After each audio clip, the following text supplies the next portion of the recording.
We are told that the US troops were informed that they are going to war with Iran in order to bring about Armageddon.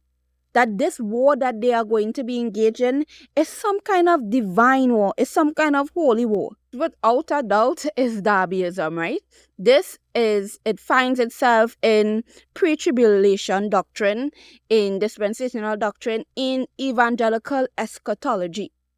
So the teaching shows that Armageddon is the battle between Christ and the Antichrist, right? So they want the Armageddon to come, so the Antichrist will come. Why is that significant? Because when the Antichrist comes, he helps the Jews build the temple.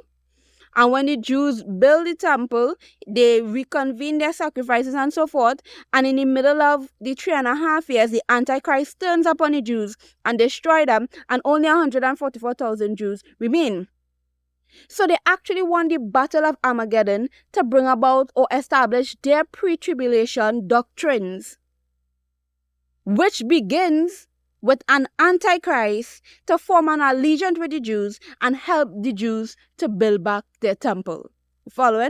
Now I understand why American troops will even be outraged, because why should I send my mother, my father, my husband, my wife, my relative to fight for error?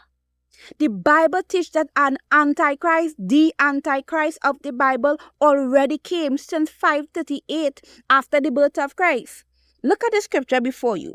It identifies the Antichrist, him whose coming is after the workings of Satan with all power and signs and lying wonders. It identifies this Antichrist as the son of perdition and the man of sin.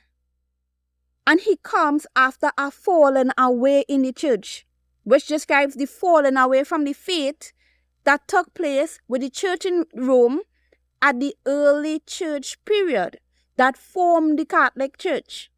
So this falling away creates the man of sin, the son of perdition, whose workings is after Satan, the Antichrist. Look how the Bible goes on to identify him. He opposes and exalts himself above all that is called God or that is worship, so that he as God sits in the temple of God, showing himself to be God. The papacy identifies themselves as God on earth. This is the same little horn power identified in Daniel chapter 7 that speaks great words against the Most High, that persecutes